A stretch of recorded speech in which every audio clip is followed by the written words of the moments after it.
Luc 10, verset 30. Jésus reprit la parole et dit, un homme descendait de Jérusalem à Jéricho. Il quittait Jérusalem, il allait à Jéricho.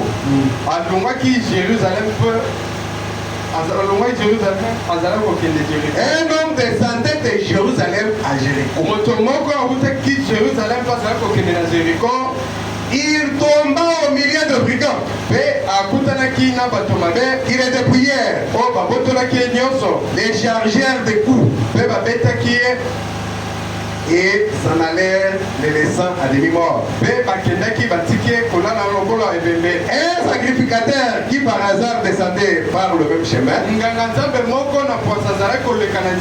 ayant vu cet homme passa outre. Donc il est passé. Sans un levite qui arrivait aussi, ayant vu passa outre. Mais un samaritain qui voyageait et venant venir là, fit émis de compassion lorsqu'il le vit. Il s'approcha et banda ses plaies. Et en versant de l'huile et du vin. Puis il les mit sur sa propre monture. Et conduisit à une hôtellerie et prit soin de lui.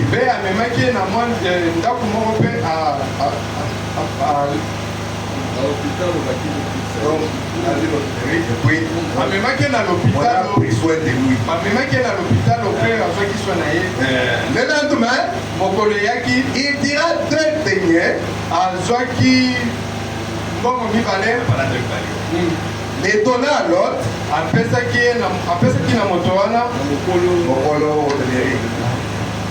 Et dit, et dit, aie soin de lui. Et ce que tu dépenseras de plus, je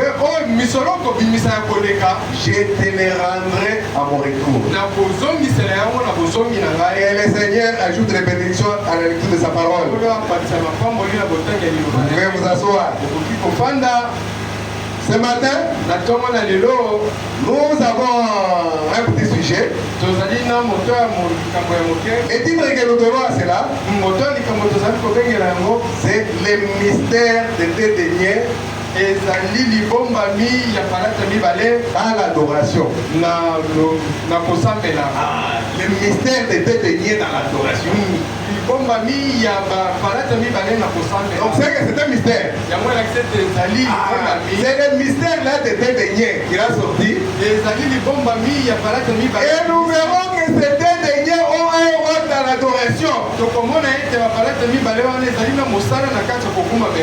Ici c'est Jésus qui parle en parabole. Il a raconté l'histoire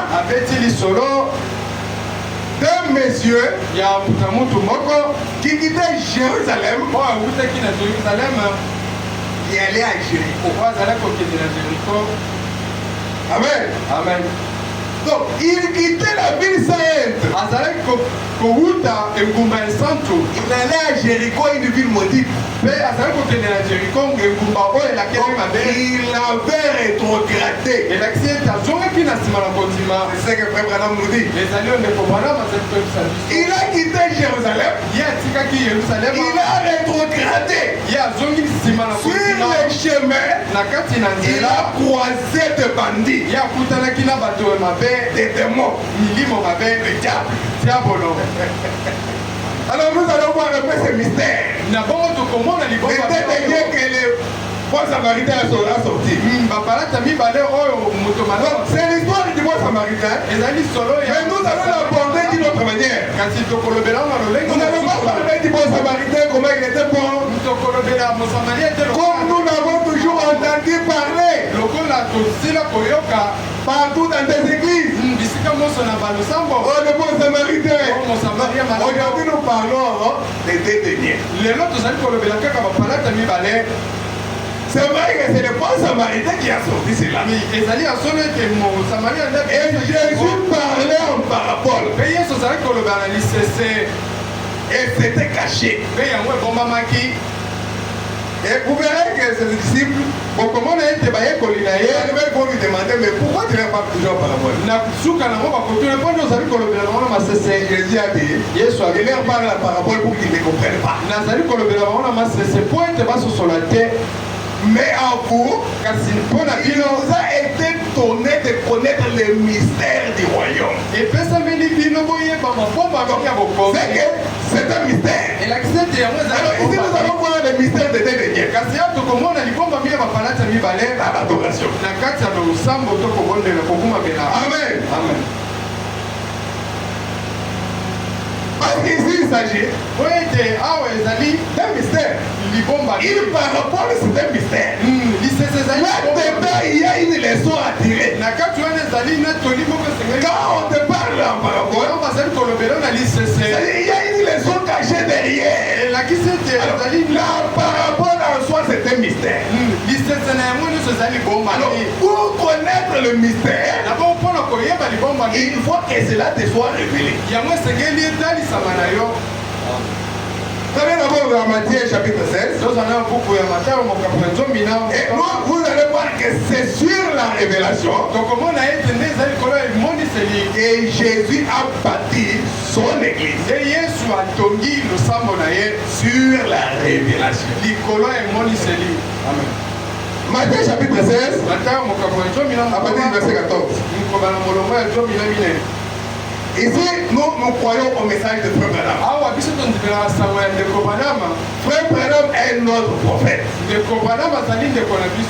le Seigneur Jésus-Christ est notre Dieu.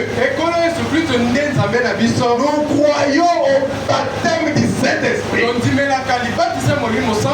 croyons au baptême au nom du Seigneur Jésus-Christ. Amen. Amen. Et Frère Branham, c'est le prophète pour notre temps. C'est lui qui nous a révélé qui est Jésus. Il nous a dit que Jésus-Christ, c'est lui le Dieu suprême. Amen. Écoutez ce que le Seigneur Jésus-Christ dit. Il a demandé aux disciples, qu'est-ce que les gens disent de moi? Prenons Matthieu 16, verset 13. Jésus étant arrivé dans les territoires de Césarée de Philippe, on m'a dit que j'ai toujours crié. Bon, mais cette fois-ci, je vais essayer de parler. Amen. Amen. Jésus étant arrivé dans les territoires de Césarée de Philippe, demanda à ses disciples, qui dit-on que Jésus, moi, le Fils de l'homme? Il demande à ses disciples, qu'est-ce que les gens disent de moi? Ils disent quoi? Mais écoutez la réponse. Il répondit, les gens disent que tu es Jean-Baptiste, les autres Élie, les autres Jérémie, ou l'un des prophètes.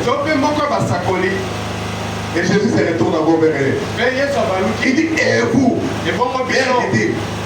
qui dites-vous que je suis? Vous êtes en train de me suivre. Partout vous êtes avec moi. Ce que vous m'avez dit, c'est ce que les autres disent. Mais qu'est-ce que vous dites de moi? Alléluia. Amen. Simon Pierre répondit,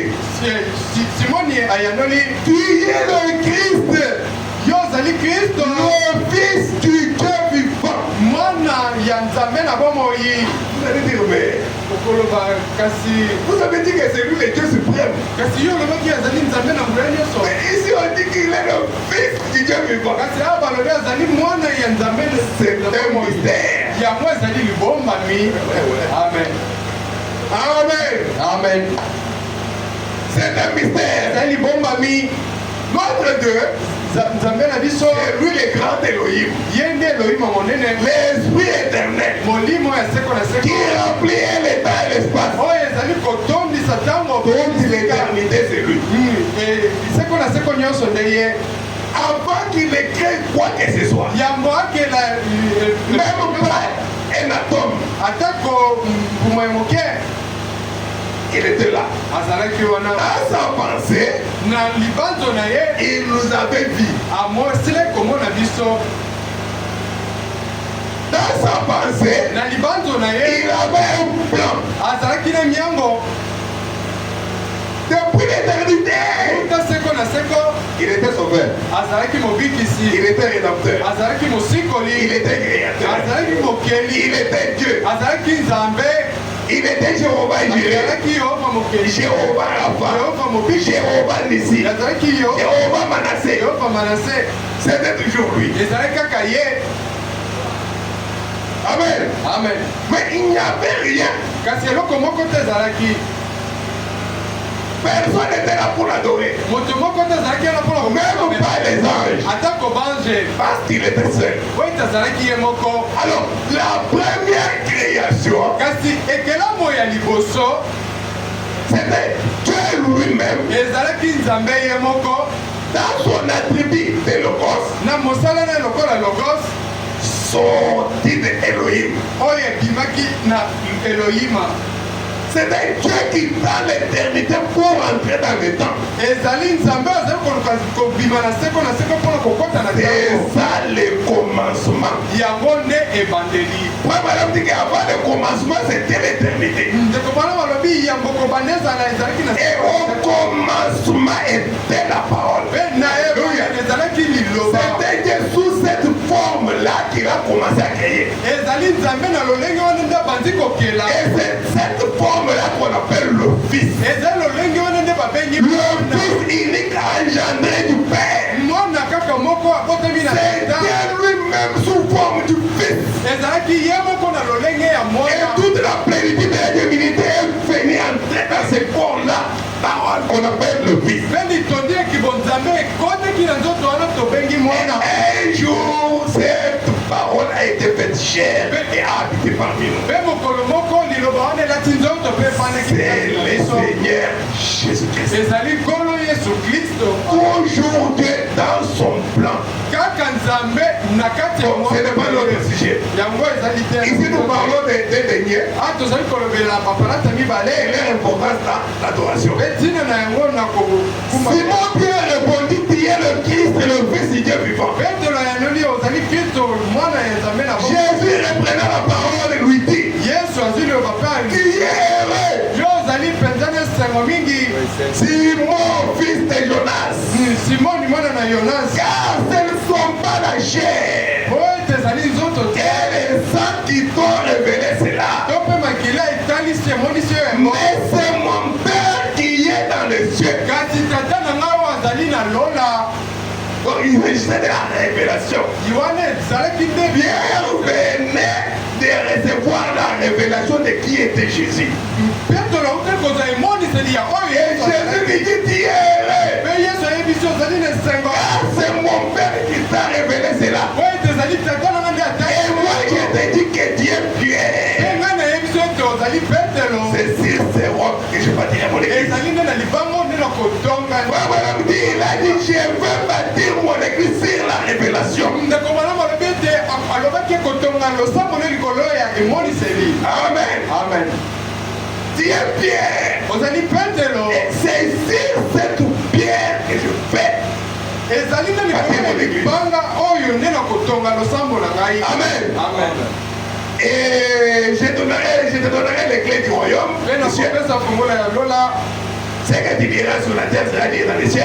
Au verset 20 dit, alors il recommanda aux disciples de ne dire à personne qu'il était le Christ.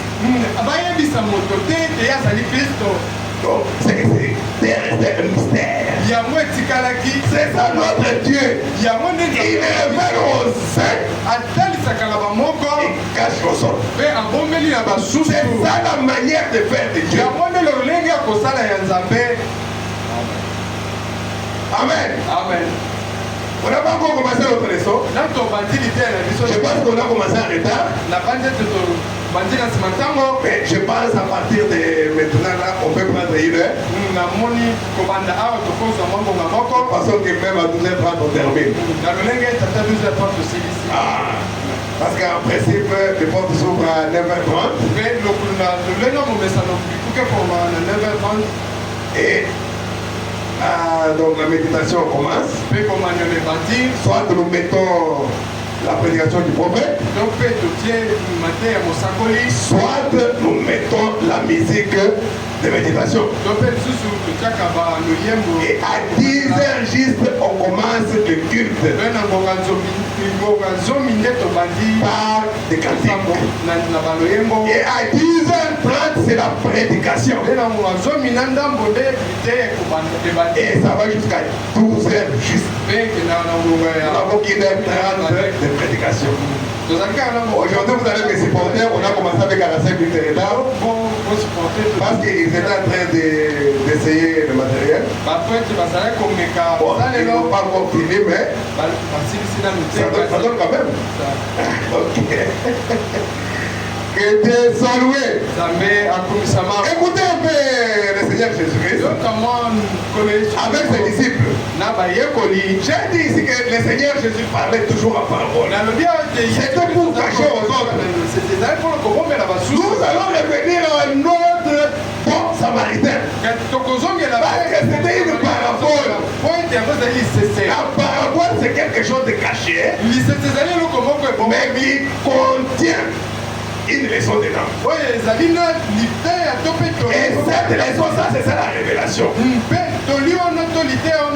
Écoutez, Matthieu chapitre 13 au verset 10. Les disciples s'approchèrent et lui dirent: pourquoi leur parles-tu en parabole? Donc c'est que ils ont aussi constaté que Jésus parlait toujours en parabole.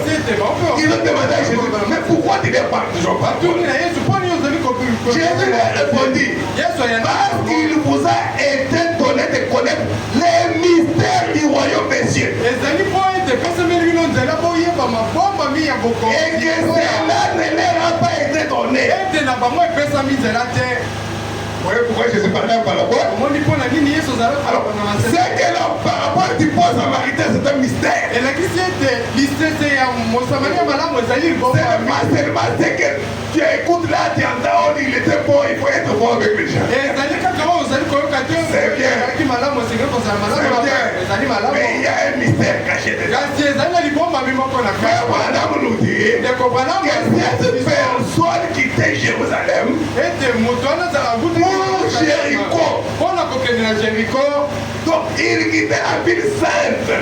Il quittait la parole. Il descendait vers la vallée qui était Jéricho. Et Maman dit qu'il était un rétrograde. C'est parce que sur le chemin il a croisé de bandits, des démons. Et ils l'ont vraiment terrassé. Et on va dire que ils l'ont laissé à demi-mort. Physiquement il était vivant, spirituellement il était mort. C'est ça le demi-mort. Il s'agit de la parole. Il a laissé la parole et il est allé vers Jéricho. Et il est mort spirituellement. Amen. Amen. Jésus leur dit, parce qu'il vous a été donné de connaître le mystère du royaume. Mais pas à eux. Car on donnera à celui qui a. Et il sera dans l'abondance.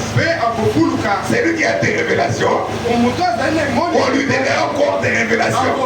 Ceux qui n'ont pas de révélations, même les frères qui disent que non, Jésus-Christ est Dieu, on va les arracher.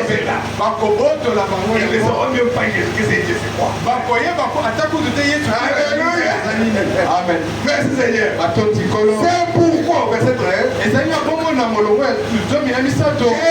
parle en parabole parole. En voyant, il ne voit point. Et en entendant, il n'entend ni ne comprend. Jésus le fait expressement. J'ai par la parabole pour qu'ils ne s'entendent rien. Merci Seigneur. Vous voyez pourquoi Jésus parle la parole? C'est pour cacher aux uns et révéler aux autres. Et les autres là qui l'a révélé, c'est ses enfants, ses propres enfants. Nous sommes toujours dans la Bible, Matthieu chapitre 11. Verset 25. Écoutez ce que le Seigneur Jésus-Christ dit. En ce temps-là, Jésus prit la parole et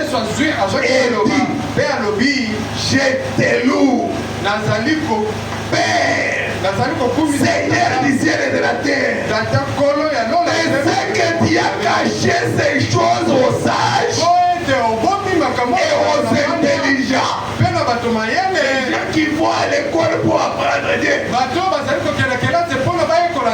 Ils font la théologie. Ils sont des docteurs en ceci, des docteurs en exégèse et consorts. Mais ces choses, ils ne connaissent pas cela. Mais c'est révélé aux enfants. C'est ce que Jésus dit. Je te loue, Père, Seigneur du ciel et de la terre. C'est que tu as caché ces choses aux sages et aux intelligents. Et de ce que tu les as révélés aux enfants. Oui, Père, je te loue. Et c'est que tu l'as voulu ainsi. Alors, quand Jésus parle en parabole, c'est pour cacher aux autres et apporter aux autres. Les uns ne comprennent rien. Les autres qui sont ses enfants, ils leur parlent. C'est que j'ai dit là, ça veut dire ceci. J'ai parlé de la parabole du semeur. Et après le semeur, il y a quelqu'un qui est sorti derrière lui.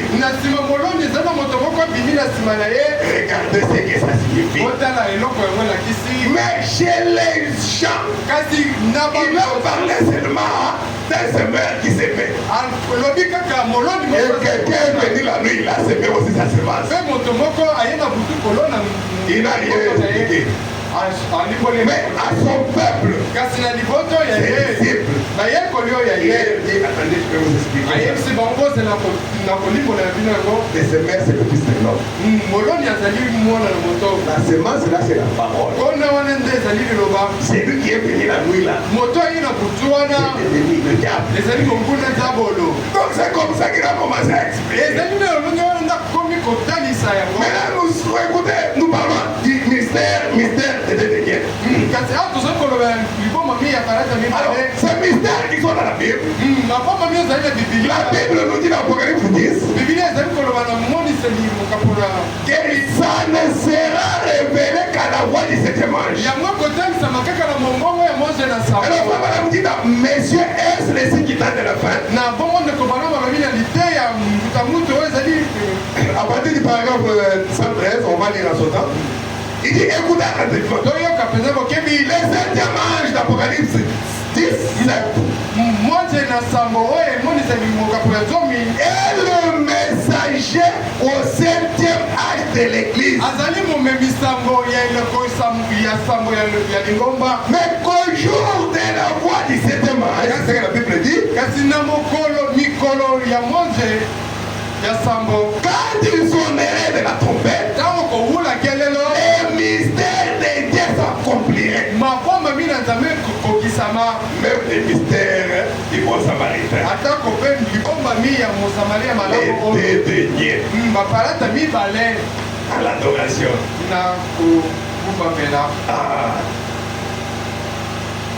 Écoutez, Papa me dit, ce messager de cet image, il proclame son message à l'église de la Odyssée.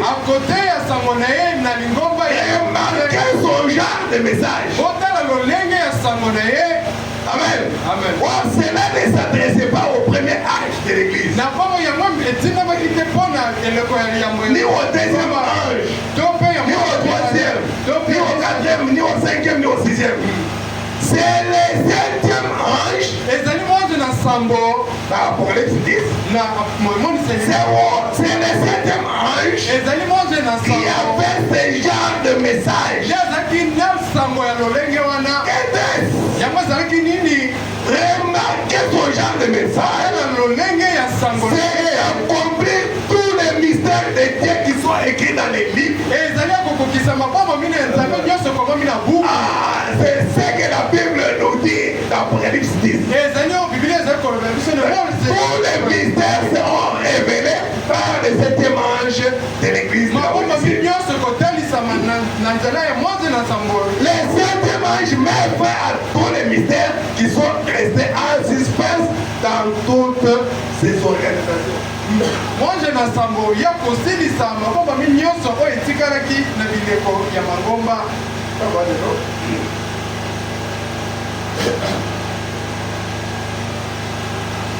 Le septième ange les réunit et met fin au mystère entier.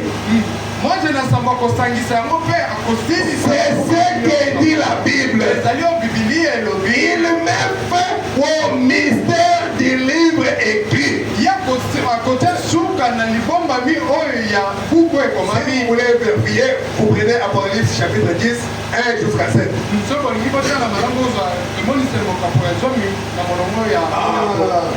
Au verset 3, il dit quand il cria de la voix forte,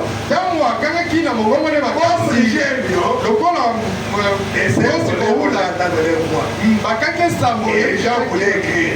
On aurait dit à Jean, ne l'écris pas. Mais au jour de la voix du septième ange, quand il sonnerait de sa trompette, tous les mystères de Dieu s'accompliraient.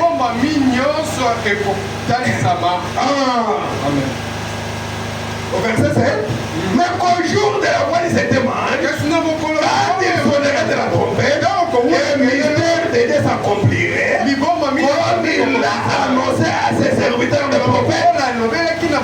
Nous allons à l'église tous les jours. Nous avons notre Bible. Mais est-ce que nous savons que Dieu a dit qu'à la fin des temps les mystères seront révélés? Les mystères qui sont dans la Bible que nous avons sur notre scène. On dit maintenant, relevons quelques-uns de ces mystères. On n'a pas oublié notre leçon, on va y revenir. Relevons quelques-uns de ces mystères. Paragraphe 116. Jésus leur répondit, c'est parce qu'il vous a été donné de connaître les mystères des royaumes des cieux. Alors maintenant, nous voulons savoir les mystères en question, c'est quoi? De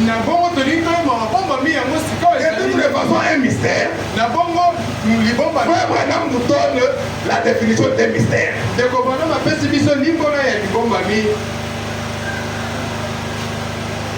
Amen. Il nous a donné la définition des mystères. Il dit voici le mystère. Un mystère dans l'écriture, c'est une vérité qui a été préalablement cachée et qui est maintenant révélée divinement, mais à laquelle reste toujours attaché un élément surnaturel malgré la révélation. Voilà, vous dites qu'un mystère, c'est quelque chose qui a été préalablement caché, mais qui est divinement révélé. Mais il y a toujours quelque chose de mystérieux qui est attaché toujours à ce mystère, malgré la révélation.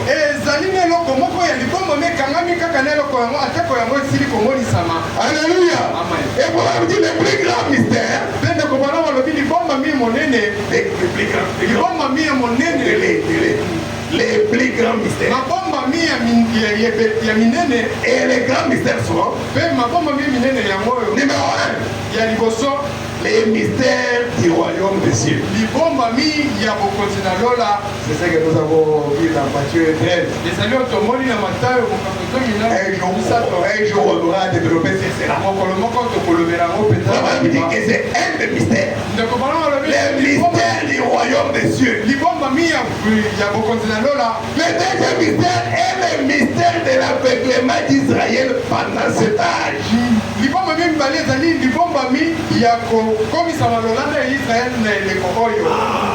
Israël a été aveuglé pour que nous, les gens des nations, nous soyons sauvés. C'est un grand mystère.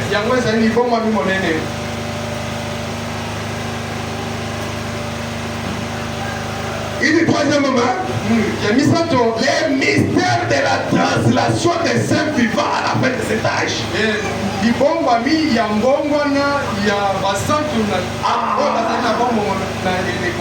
dans 1 Corinthiens 15 et Thessaloniciens 4. On passera pas tout cela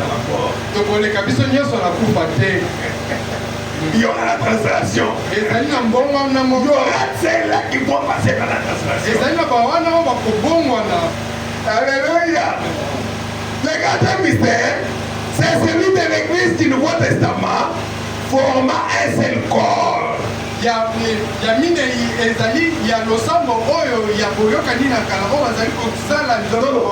L'église du Nouveau Testament forma un seul corps composé à la fois des Juifs et des gentils. Parce que dans l'épouse de Jésus-Christ, il a jeté son regard vers les nations pour se choisir un peuple. C'est ça l'épouse de Jésus-Christ. Mais il y a une partie d'Israël qui fait partie de l'épouse. Comme Paul, comme Pierre et les autres. C'est un mystère. Que les Juifs soient dans l'épouse. On ne parle pas de 144 000. Ça c'est à part. Et moi je dis que c'est un mystère. On peut entrer là-bas un jour. Le cinquième mystère, c'est celui de l'église en tant qu'épouse de Christ. Madame donne Ephésiens 5, 28 à 32. Ce mystère est grand. Je l'ai dit par rapport à l'église et à Christ. Parce que Paul parlait de la femme, il disait femme, soyez soumise à ton mari. Et mari, aimez vos femmes.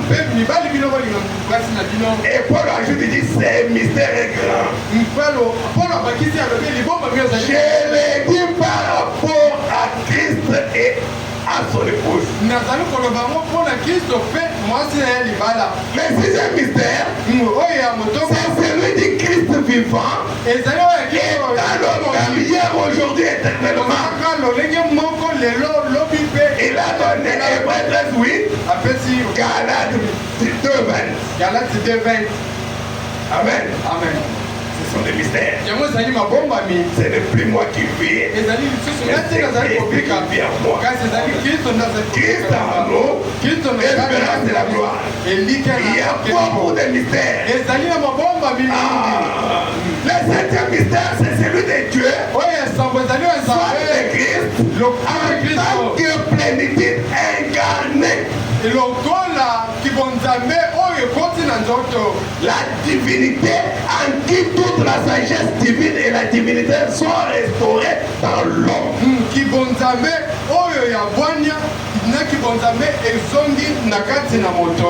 Amen. Passons. Alors notre sujet. Et voilà, ce sont certains des mystères que cet ange est censé conclure. Tous les mystères de Dieu.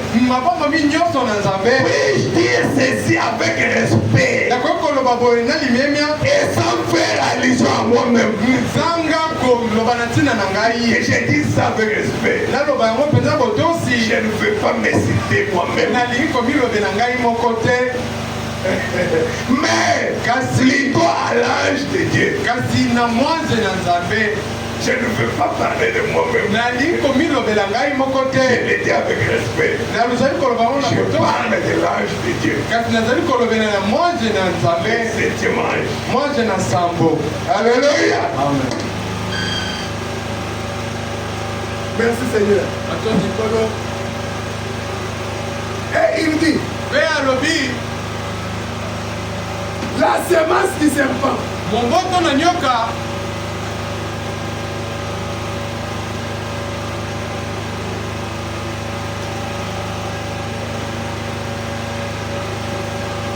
La semence du serpent qui fit un mystère caché durant toutes ces années.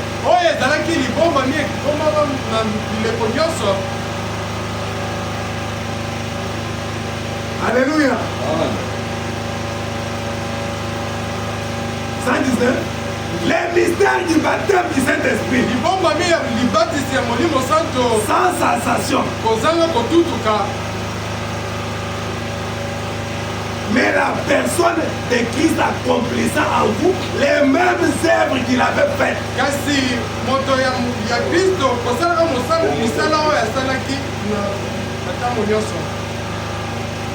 Les mystères du baptême d'eau. Que le trinitarisme extrême a changé en des titres Père, Fils et Saint-Esprit.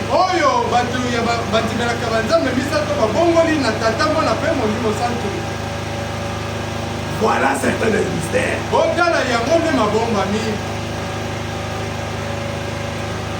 Amen. Amen. Mais ici, notre problème que nous avons, nous parlons du bon samaritain. Il est en train de passer par là. Il a trouvé un homme qui était à demi-mort.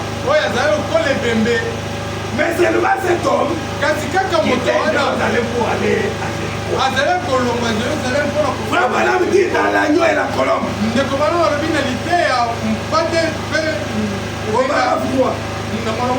Vous savez, Jésus trouva un jour un homme.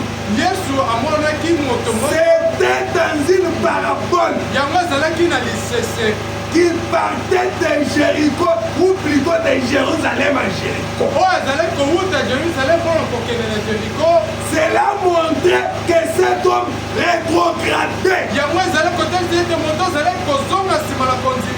Et il a rencontré un chemin. Et un ennemi l'avait battu, dépouillé et laissé à demi-mort. Il était physiquement en vie, spirituellement mort. Papa nous explique à demi-mort. Il dit physiquement il était vivant.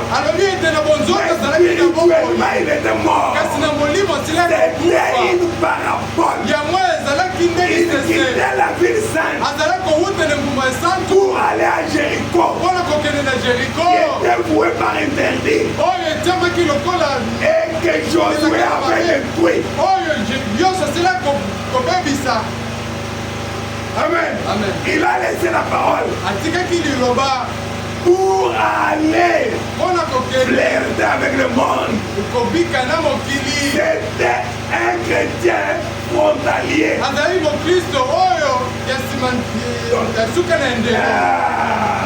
Tout près de la frontière. Et là, tu vas rencontrer les diables à la frontière. Écoutez ce que Frère Madame dit. Les sacrificateurs et les lévites et les autres sont passés à côté de lui. Mais le bon samaritain, comme l'a enseigné Jésus, est venu, a pris cette pomme,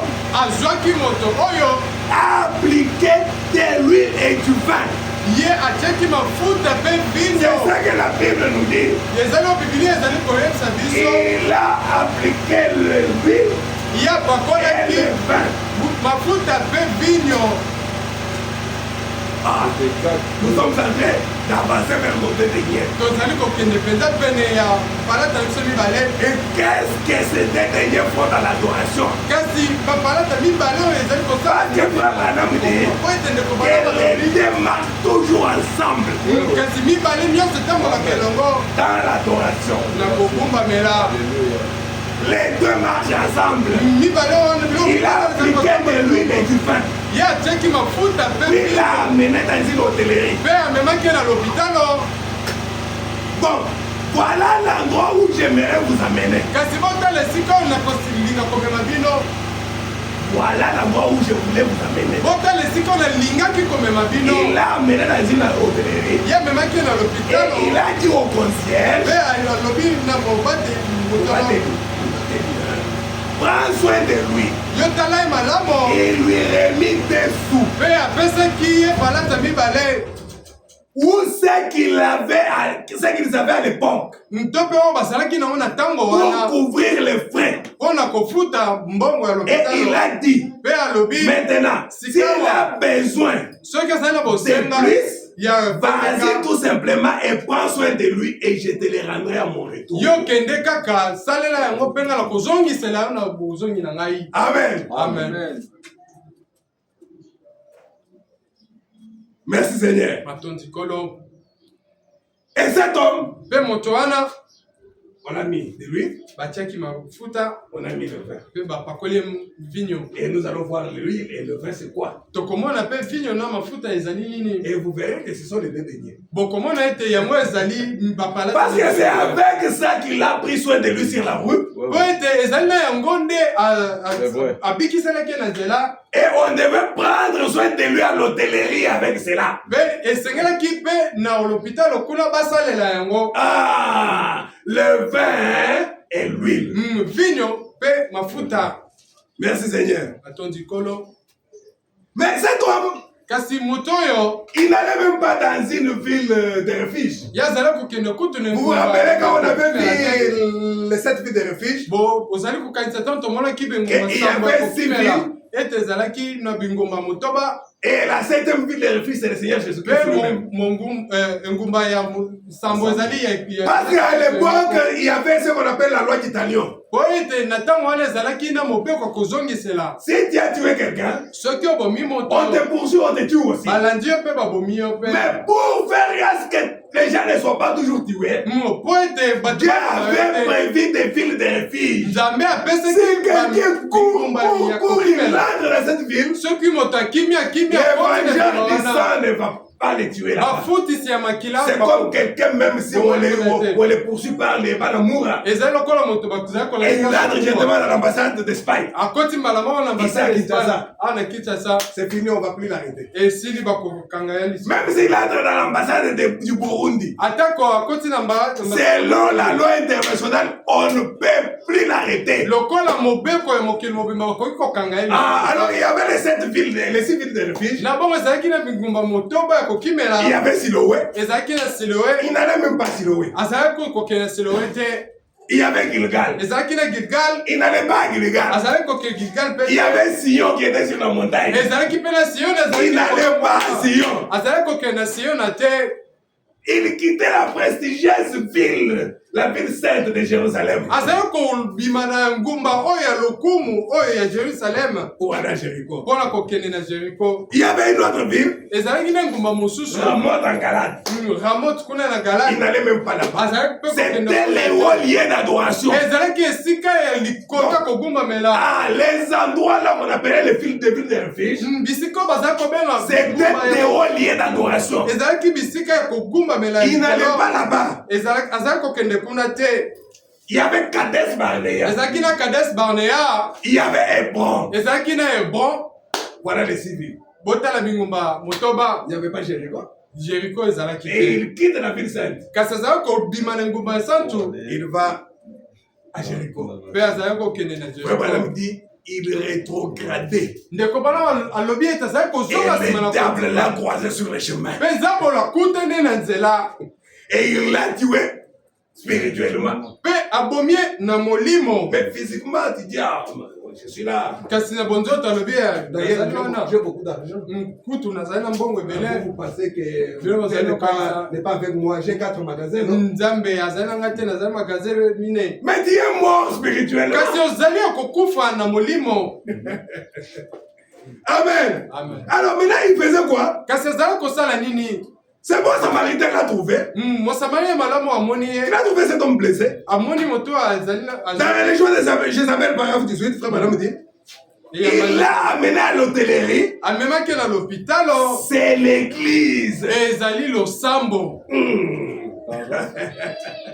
Donc, cet homme, on l'a amené dans une hôtellerie. Moto wana bamemi na l'hôpital. Et madame dit, c'est dans l'église qu'on l'a amené. Ndeko malamu alobi ezali nde na lo sambo nde bamemaki. A remis des deniers à l'homme qui était là. Apesi palata mibale na mokonzi. Et il lui a dit que s'il en exigeait davantage, pe alobi soki esengeli kobakisa mosusu. s'il veut être débordé, na bongo soki alingi atondisama. le remplissage et kotondisama. le débordement, Pe kolekandela. toi mais seulement. Yo tia kaka. Je te donne le Saint-Esprit Ngai napesi yo molimo santu pour lui donner. mpona kopesa ye. S'il a besoin qu'il déborde, Soki azali na posa etonda koleka. déborde. Yo lekisa nzelo. Que sa coupe déborde. Keni na ye etonda. Alléluia. Amen. Mais à mon retour, je te payerai. Kasi na bozongi na ngai na kofuta. Ainsi, il a reçu 2 deniers. Na bongo azwaki mpalata mibale Il est wana. capable de prendre soin de vous. Ye akoki kozwa. Si c'est un homme de Dieu, soki azali moto na si nzambe. c'est un homme de Dieu qui s'en tient à la parole de Soki Dieu, azali moto na nzambe azali. il a ce que Dieu lui a donné. Azali na oyo nzambe apesi ye. L'esprit Molimo. et la parole. Pe liloba. Amen. Frère Madame nous a mené à la révélation de tes deniers. Ndeko bana mazali kotesa Il a l'esprit alobi azali et na la molimo. parole Pe azali na liloba. pour prendre soin de vous. Mpona kozwa soin na bino. Jusqu'au retour du maître. Kino na bozongi ya mokonzi. Amen, amen, amen. Alléluia. Amen. Les 2 deniers dans l'adoration. Balata mibale na kogumbamela. Et c'est vrai. Pe ezali solo. Comment nous faut-il adorer? Bo elolenge nini esengeli biso togumbamela. En esprit et en vérité. Na molimo pe na bosolo. Il faut avoir les 2 deniers pour adorer. Esenge kozala na balata Pour mibale. bien adorer, il faut des deniers. Esenge kozala Et balata Madame mibale. dit, Pe ndeko comment nous faut-il adorer? elenge kani esengeli biso En togumbamela. esprit Na molimo et en vérité. pe na Et bosolo. la parole est la vérité. Pe liloba ezali bosolo. C'est ce que Jésus dit dans Jean 17. Ezali oyo Yesu alobi na Yohani. C'est Jésus qui a dit dans Jean 17, Na Yohani au verset 17, na molongo ya tuku na sambo. sanctifie-les par ta vérité. Yo santusa bango na bosolo na yo. La parole est la vérité. Liloba na yo ezali bosolo. Et Jésus a dit à la femme samaritaine, Pe Yesu ayebisi mwasi ya vous Mosamaria. adorez ce que vous ne connaissez pas. Bozali kogumamela oyo boyebi te. L'heure vient. Kasi ntango Et elle ezali. est déjà Pe venue. esili Pour koya. les vrais adorateurs, Oyo bagumameli ya solo. adorons le Père Bakogumamela en Tata. esprit Na et en molimo. vérité. Pe na bosolo.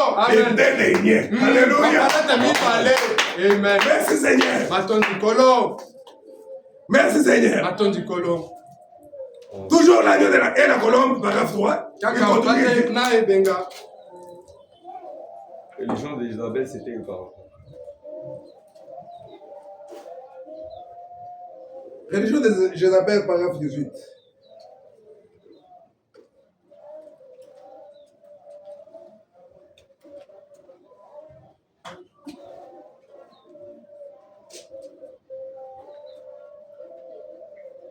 Donc, le diable a coupé le fil. Il faut comprendre. Je t'avais dit les câbles d'alimentation. Prends les gros câbles ici, amène. Non, l'autre là ne va pas péter. Ça a pété. Il faut comprendre. Maintenant, tu t'es pas pour arranger là où c'est coupé. Et ça nous a préjudicié. Alors que la nuit, je t'ai dit, il faut prendre les gros câbles, amène ça là-bas. Amen. Amen. J'ai dit, religion d'Isabelle, c'est paragraphe 18. Alors, nous rentrons dans l'agneau et la colombe, paragraphe 3. Donc, la partie B. Maintenant, vous les bergers, Dieu vous a donné l'esprit et la parole pour soigner ces blessés qu'on a amenés.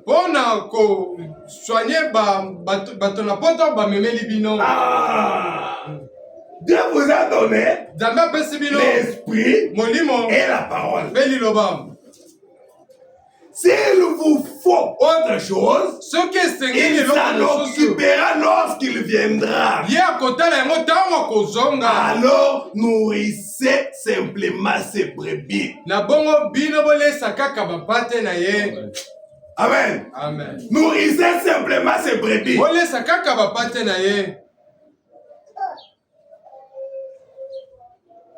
Et cet homme, nous avons vu qu'il était en train de rétrograder. Et sur le chemin, il a eu des ennuis. Les démons l'ont attrapé. L'ont dépouillé. L'ont rendu malade. L'ont fait que sa vie ne puisse plus avancer comme il fallait.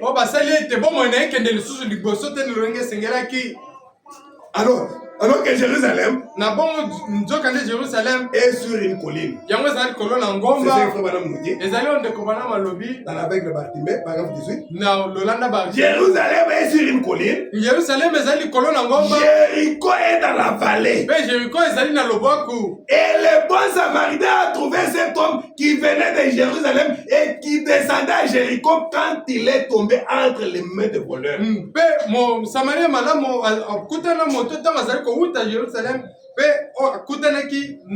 Alors que Jésus dit, mes brebis connaissent ma voix.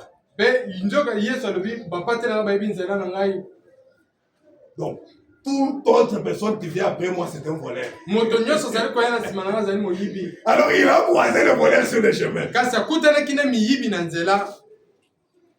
Pensez-y. Il était en train de rétrograder. Venant de la ville céleste vers la ville maudite. Jéricho était une ville maudite. Et Jérusalem était une ville bénie. Et cet homme était en voie de rétrograder. Quand il tomba entre les mains des voleurs et des brigands. Il était prière. Écoutez ça que Madame dit. C'est quand vous vous mettez à rétrograder, à vous éloigner de Dieu, que vous vous retrouverez entre les mains des brigands et des voleurs. Attendez-vous bien à ce que l'ennemi soit sur votre chemin. Donc, dès que vous vous mettez à rétrograder, sur les chemins, vous allez rencontrer de brigands. Attends-toi à rencontrer l'ennemi sur les chemins. Merci Seigneur.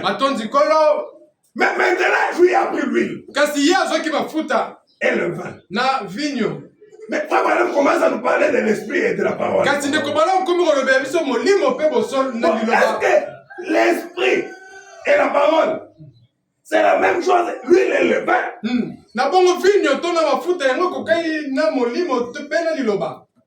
Amen. Écoutez ça, Frère Madame dit dans les 7 âges de l'église. Paragraphe 184. Paragraphe 184, il dit ceci. 184. L'huile représente le Saint-Esprit toujours. Mafuta etalisaka tango nyonso molimo santu. Quand on a envoyé un prophète pour aller oindre le roi d'Israël, il les soignait d'huile. C'était le type du Saint-Esprit. L'huile représente le Saint-Esprit. Toujours. Remarquez. Mais cette huile représente le Saint-Esprit. C'est pourquoi nous soignons les malades avec l'huile. Parce que cela représente le Saint-Esprit. La Bible dit, est-ce quelqu'un est malade? Il appelle les anciens. Qu'ils puissent les oindre d'huile. Et la prière de la foi sauvera le malade.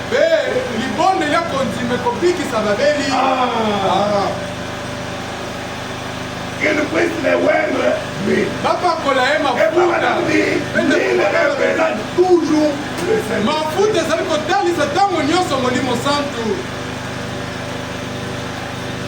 Mais écoutez, nous allons voir. C'est vrai, madame dit. Mais la Bible dit, dans Apocalypse, chapitre 6, mais ça ne vaut pas. Le message de tout un homme. Non, ça me ne peut pas. Ah non, mais vous m'avez entendu parler. Et c'est que nous sommes en train de lire ici, nous disons, madame. Il est en train de prêcher. Il dit, la Bible dit, dans Apocalypse chapitre 6, que quand les fléaux s'invissaient, il est dit, une mesure de blé pour un denier, et deux mesures d'orge pour un denier. Là, c'est ce qui est écrit dans Apocalypse 6. Mais ne faites pas de mal à mon vin et à mon huile. C'est ce qui est écrit dans Apocalypse 6. Ne faites pas du mal à mon vin et à mon huile. Donc Dieu a son vin et son huile.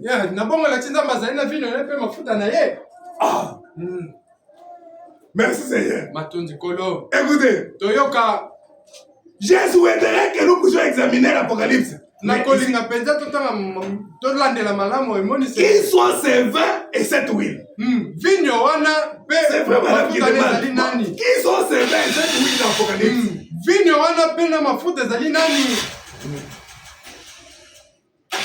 Voilà ce que c'est. Ne faites pas de mal à mon vin et à mon huile. Ne vous en approchez pas. C'est dans Apocalypse 6. Ne vous en approchez pas. Amen. Amen.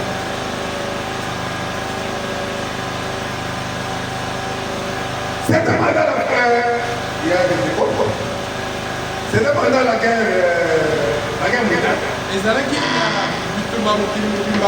Où Dieu a miraculeusement arrêté cette guerre.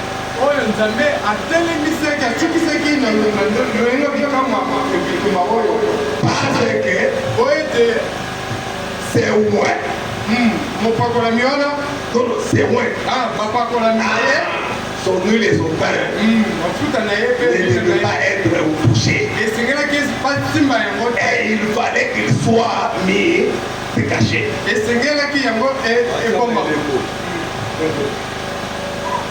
Dans la prédication du troisième faux, alors que le côté 128 et 328. Et alors, quel était ce cavalier noir? Ne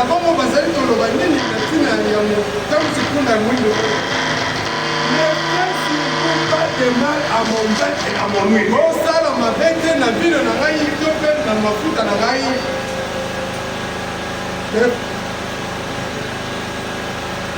Ne faites pas. Ne faites pas. Du mal à mon vin et à mon huile. Ne touche surtout touche pas à mon vin et à mon huile. Jamais qu'un tout petit peu là sur la terre. C'est Dieu qui parle. Ne touche pas à mon vin et à mon huile.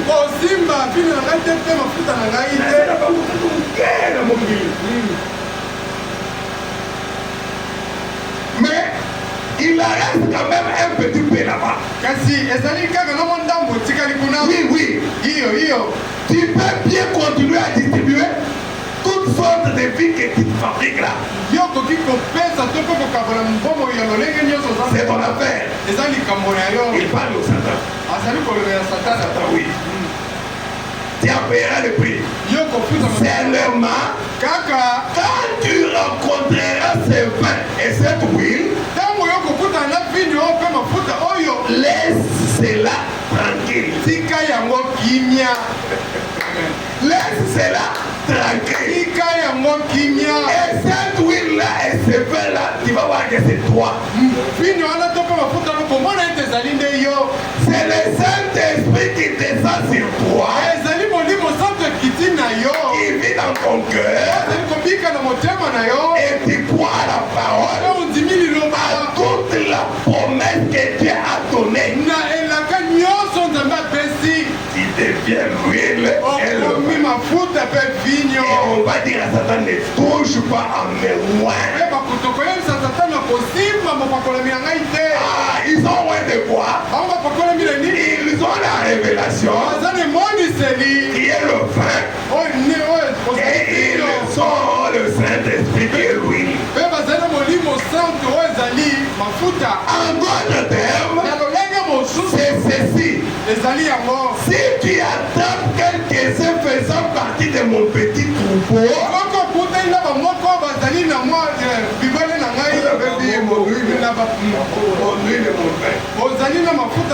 si tu attrapes quelques-uns faisant partie de mon petit troupeau et qui sont remplis de mon huile et de mon vin,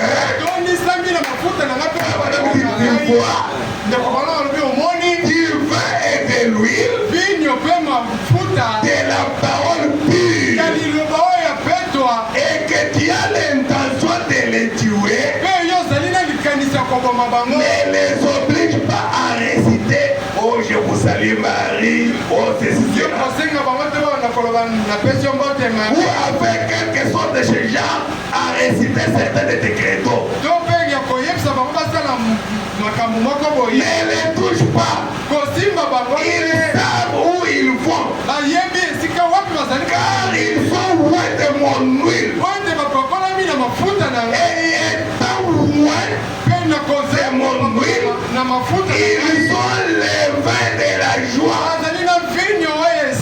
parce qu'ils connaissent ma parole promise. Parce qu'ils connaissent ma parole promise, je les ressusciterai. Ne faites pas de mal à cela. Ne va pas oser les perturber. Et le diable n'ose pas vous perturber, parce qu'on lui a interdit. Alors on cherche l'huile et la révélation de la parole, l'huile et le vin. Et là le diable ne peut pas t'approcher de toi. Tiens-toi loin d'eux. C'est ce que Dieu dit. Merci Seigneur. Quelle est la réponse sur les Hébreux, sur les sauts plutôt? Nous n'avons pas d'autre message. Si c'est le message de Frère Branham, seulement le message de Frère Branham. Parce qu'il a été dit à Josué. Là c'était Dieu qui disait à Josué. Dans Josué chapitre 1er, au verset 1, Dieu dit à Josué, Josué fils de Nun, C'est comme ça que Dieu parle. Josué, fils de Nun, serviteur de Moïse. Moïse, mon serviteur, est mort. Toi, Josué, serviteur de Moïse. Mais comment Dieu peut prendre un homme et le faire serviteur de notre homme? Il dit à Josué, je serai avec toi comme j'étais avec Moïse. Que cette parole de la loi. Quelle loi? La loi de Moïse. C'est dans la parole de Dieu. Mais on appelle ça la loi de Moïse. C'est dans la loi de Dieu qui est la loi de Moïse. Même Dieu dit à Josué, Moïse, mon serviteur, est mort. Toi maintenant, serviteur de Moïse, fais ton époux. Il va traverser les Jourdains avec ce peuple. Et cette parole de la loi, répète cela. Médite cela. Répète ce qu'a dit Moïse. Amen. Alléluia. Amen. Quelle est la réponse de la leçon? Paragraphe 150. Madame dit, l'huile comme nous l'avons vu en symbole. Je pense dans 15 minutes on va terminer. L'huile comme nous l'avons vu en symbole représente le Saint-Esprit. Vous voyez, le vin et l'huile dans la Bible, ils sont liés dans l'adoration. Madame dit, le vin et l'huile dans la Bible, ils sont liés dans l'adoration. Amen. Les vrais adorateurs adoreront le Père en esprit et en vérité. L'huile et le pain. Merci Seigneur. Et le vin dans le naturel. Dans le naturel, le vin, c'est le type de la révélation. Étant donné qu'il stimule,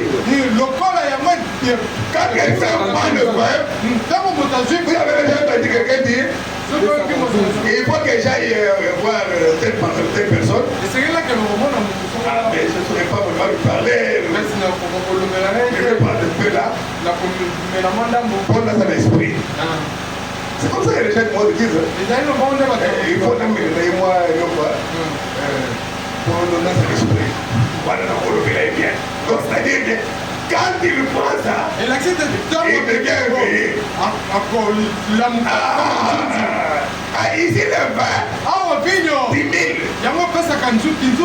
Quand on a la révélation, on peut sauter, on peut crier, on peut rouler, on peut chanter. Pourquoi? Parce qu'on a la révélation de la chose. Merci Seigneur. Il dit maintenant, pensez-y. Qu'est-ce qui stimule l'église? Pensez-y. Qu'est-ce qui stimule l'église? Les révélations. Alléluia. Ce sont les révélations qui stimulent l'église. L'huile et les vins. L'huile et les vins allaient de pair lors du sacrifice. Ils allaient de pair dans l'adoration de l'église. Voilà les mystères de dédaigner dans l'adoration. C'est notre sujet aujourd'hui. Les mystères de dédaigner dans l'adoration. Et madame dit l'huile et le vin allaient de pair dans l'ordre de sacrifice. Ils allaient de pair dans l'adoration de l'église. Maintenant remarquez, il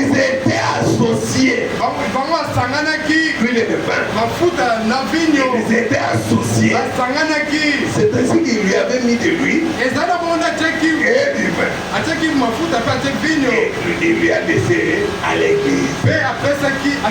Chez les bergers. Alors il ne pouvait pas donner autre chose aux bergers que ceux qui guérissaient le malade.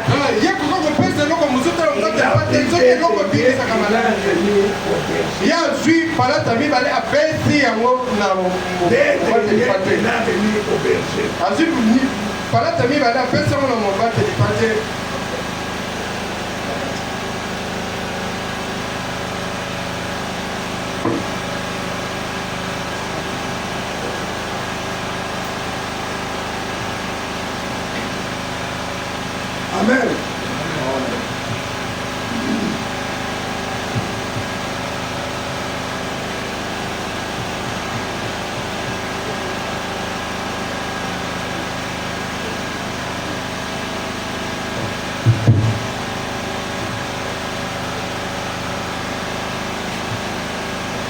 Oui, le levain était lié. Dans l'adoration. Marcher sur le terre. Oui. Et le vin. C'est ce qu'il avait utilisé pour soigner la personne. Et quand il laisse la personne chez un berger, chez l'hôtelier, il ne pouvait lui donner que ce qui peut soigner les malades. Et comme c'était une parabole, un mystère, Dieu a caché cela dans des deniers. Il a parlé du vin et de lui. Sur la route quand il les soignait. Et arrivé là-bas à l'hôtel, lui a encore donné de l'huile et du vin. Mais on a parlé de deux deniers. Un mystère. Le quatrième psaume, paragraphe 64. Maintenant, la puissance de la révélation apporte la stimulation chez les croyants.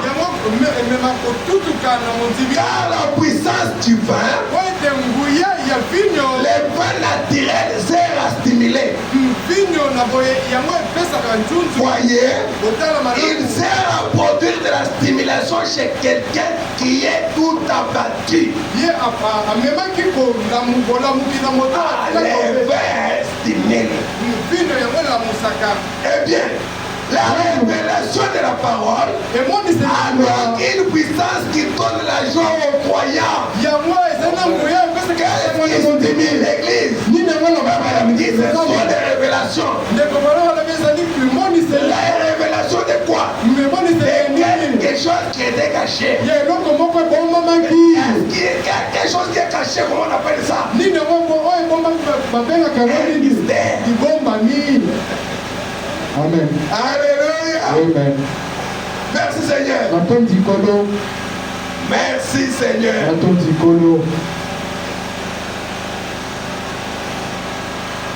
Comme le pouvoir divin naturel se révèle dans la stimulation, le pouvoir divin naturel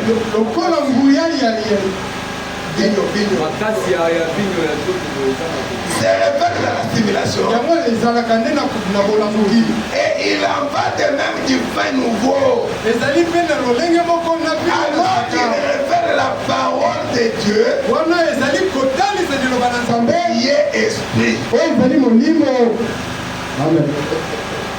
Vous voyez, la parole elle-même est esprit.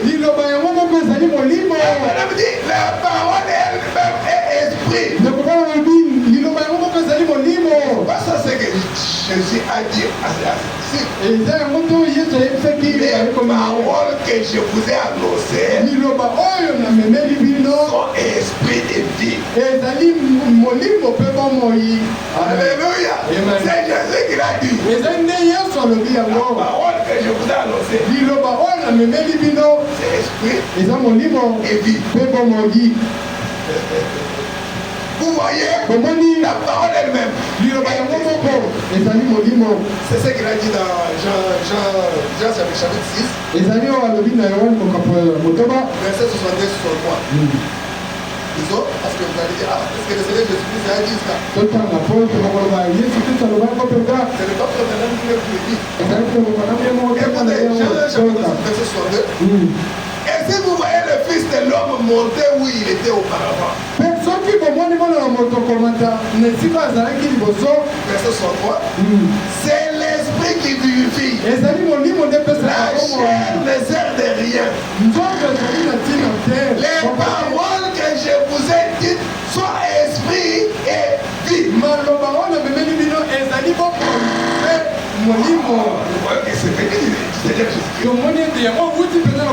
Alléluia. Les femmes madame n'a répété que le Seigneur Jésus. Seigneur. Et les vins symbolise la stimulation de la révélation. Dites-moi, j'ai envie de courir dans tous les sens. C'est un miracle que je n'aille pas réveiller les voisins.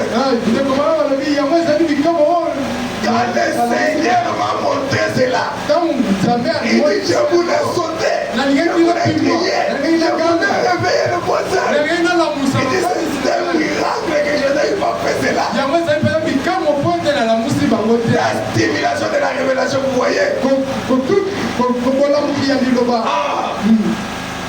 Donc les deux choses marchent de pair.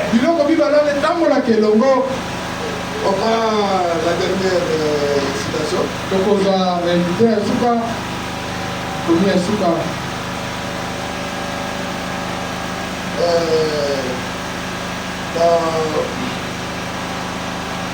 Troisième chose, par 308, quand la vérité d'une parole de Dieu qui a été promise a vraiment été révélée à ses saints qui sont remplis d'huile, tango bosolo ya liloba na nzambe oyo elakamaki etalisami mpenza na basantu na ye oyo batondami na mafuta, ils sont tous stimulés. bango bakoma kotutuka. Le vin, mvinyo, c'est un stimulant. yango elamusaka. C'est ce que je ressens à ce moment. ezali oyo nazali koyoka. Je suis stimulé. ngai mpenza nazali Je suis stimulé. natindika la joie. na esele bokangi. Et à ce moment-là, cela produit le même effet sur eux yango ezali komema mbano moko likolo nango que le vin sur l'homme naturel. lolenge moko ya vino na moto. Amen. Cela produit la même chose. Quand la révélation d'une vérité de Dieu est donnée, et que le vin croyant est rempli d'huile, et que cette révélation est apportée, la stimulation devient tellement grande qu'il lui donne un comportement normal.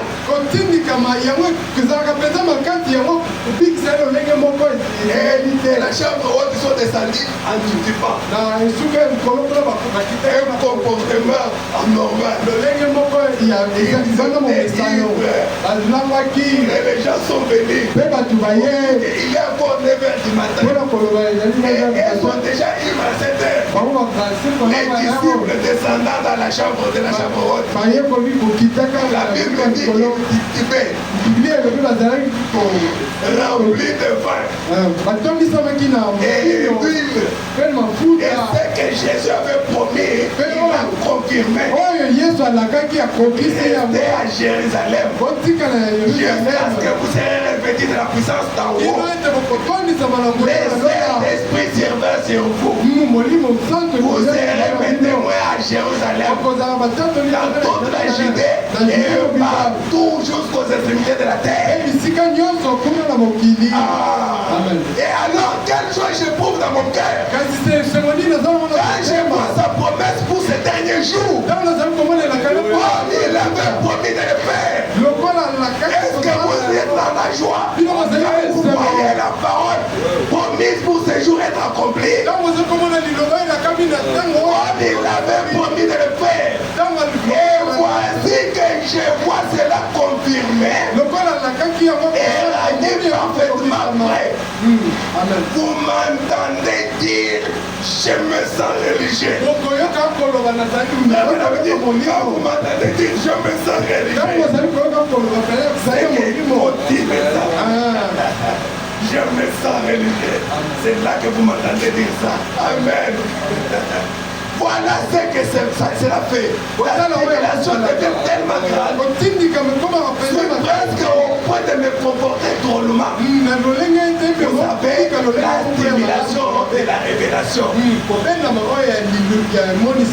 Merci Seigneur. Merci mon Dieu. On termine là. Nous allons lire tout simplement ce que le Seigneur a dit à cette femme.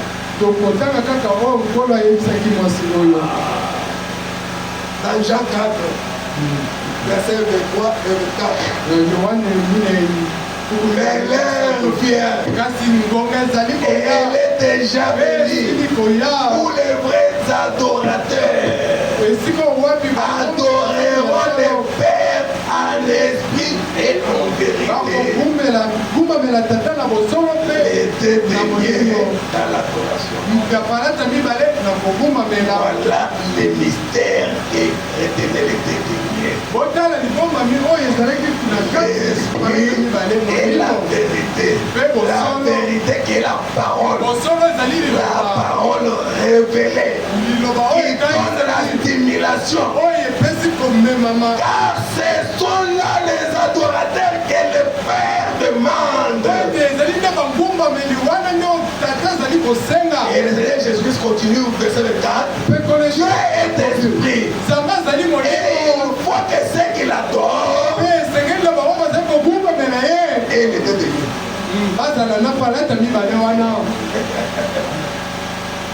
Dieu est esprit. Il faut que ceux qui l'adorent en esprit et en vérité. Vous êtes le vin. Vous êtes c'est ainsi qu'il faut chercher l'huile. Être loin. Rempli. Même si vous voulez que cela se remplisse et que cela dévore. Il n'y a pas de problème. Quand il viendra, il va récompenser les serviteurs. Vous cherchez l'huile et cherchez le vin. Les deux derniers sont indispensables dans l'adoration. Et Jésus a dit, ce sont ces adorateurs-là que le Père demande. Ceux qui adorent le Père en esprit et en vérité. Et l'esprit, c'est l'onction qui vient sur toi et qui te baptise. Qui bénit ton âme et qui te donne la joie du salut. L'amour de la parole et la parole qui t'estimule. Et tous les deux marchent ensemble dans l'adoration. Ne faites pas du mal à mon huile et à mon vin. C'est mon petit troupeau. Vous êtes le petit troupeau du Seigneur. Et l'huile. Et cherchez le Saint-Esprit. Alléluia. Parce que c'est seulement le Saint-Esprit. C'est l'Esprit qui est en Christ qui nous ressuscitera. C'est ça l'huile. Et le pain. Son peuple. Que nous sommes. Que le Seigneur vous bénisse. Alléluia. Amen. Alors, notre frère Joseph va chercher quelque chose pour nous conduire dans l'adoration. Et ensuite, Nous allons prier. Chanter avec joie. Parce que nous sommes l'huile et le vin du Seigneur. Amen. Nous sommes l'huile et le vin du Seigneur. Ça, c'est le mystère qui est caché les deux derniers. Et cet homme quittait la parole. Il quittait Jérusalem, la ville sainte. Il descendait en rétrogradant. C'est ainsi qu'il a eu des ennuis sur les chemins. Il a rencontré les diables. Et il était mort spirituellement. Mais physiquement, il est en vie. Et tu ne peux même pas lui dire qu'il a un problème. Mais le bon samaritain, qui est le Seigneur Jésus, est passé par là. Quand les sacrificateurs est passé, comme des pasteurs à l'époque, les pasteurs ne peuvent rien faire pour toi. Je passerai. Les Lévites, ce sont les serviteurs dans les temples. Bon. Le Joseph qui va voici Dieu aussi le problème. Mais le bon samaritain, quand il a vu compassion, c'était le Seigneur Jésus. C'est seulement lui qui avait le Saint-Esprit. Lui est le pain. Et c'est ce qui a donné la vie. Et cherchons l'huile et le vin. Que le Seigneur vous bénisse. Vous bénisse. Amen. Alors que notre frère Joseph va nous conduire dans les cantiques. Chantons avec joie et mettons-nous debout pour chanter.